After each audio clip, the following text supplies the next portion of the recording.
ষষ্ঠ শ্রেণীর এক ছাত্রকে বিনা কারণে মারধরের অভিযোগ স্কুল কর্তৃপক্ষের বিরুদ্ধে। অভিযোগের তীর সোনাপুর থানার অন্তর্গত রামকমল বিদ্যাপীঠের এক শিক্ষকের দিকে।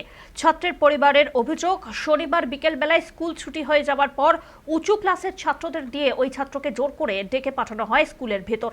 তারপরে স্কুলের ইনচার্জ জ্যোতির্ময় মণ্ডল তাকে বেধড়ক মারধর করেন। ঘটনার সময় স্কুল ক্যাম্পাস ফাঁকা ছিল। স্কুল ছুটির পর ওই ছাত্রের প্রাইভেট টিউশনে যাওয়ারও কথা ছিল, কিন্তু সে যেতে পারেনি। অসুস্থ হয়ে পড়ে ওই ছাত্র, তাকে হাসপাতালে ভর্তি করতে হয়। সারা শরীরে মারার দাগ দেখতে পান তার বাবা মা। আর তারপরে স্কুলের সঙ্গে বিষয়টি নিয়ে যোগাযোগ করা হলে স্কুল কর্তৃপক্ষ কোনো রকম সহযোগিতা করেননি। উল্টে ছাত্রের কেরিয়ার নষ্ট করে দেওয়ার হুমকিও দেওয়া হয়েছে বলে অভিযোগ। আতঙ্কে স্কুলেই যেতে চাইছে না ছাত্র, এমনটাই অভিযোগ পরিবারের।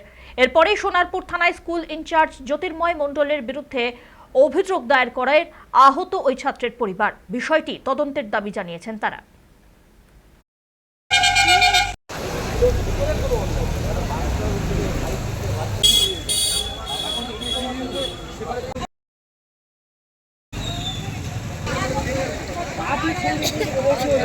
আমি যখন স্কুল থেকে বার হয়েছি, আমি আমার মতো কম্পিউটার ক্লাসে যাচ্ছিলাম। হঠাৎ কিছু বড় ছেলে এসে আমাকে ধরে মারা স্টার্ট করে। মারার পরে এমনি হাত দিই মারা স্টার্ট করে। আমি যখন ছেড়ে চলে যাচ্ছি তখন আবার ধরে এসে মারে আর বলছে যে কালু বলতে। তা আমি বলছি বলবো না, তাও আমাকে মারে।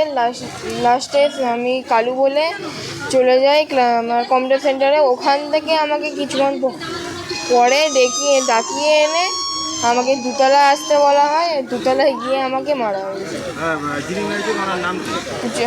আমাদের স্কুলের হেডমাস্টার জ্যোতির্ময় মণ্ডল।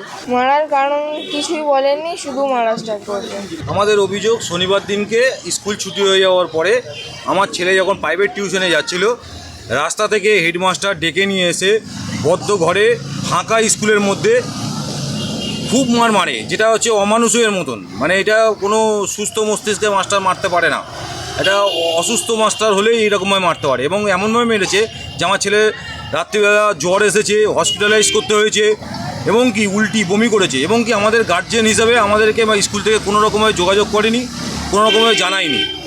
ও যখন স্কুলে পালিয়ে টিউশন থেকে ব্যাগ নিয়ে ওকে বলেছে ফের স্কুলে আসতে, ও না এসে বাড়ি গিয়ে যখন জামাকাপড় খোলে, ওর মা যখন দেখে পেছনে এই দাগ, তখন জিজ্ঞেস করে। কিন্তু স্কুল থেকে কোনো রকম আমাদেরভাবে জানায়নি। আমরা স্কুলের সঙ্গে যোগাযোগ করাতে তখন ওরা কোনো সদুত্তর আমাদের দিতে পারেনি। তারপরে যখন আমরা ফের আবার জানাই, উনি আমাদের বলে আমার ছেলের কেরিয়ার নষ্ট করে দেবো, হ্যাঁ আপনি আপনার ছেলের ব্যবস্থা করুন।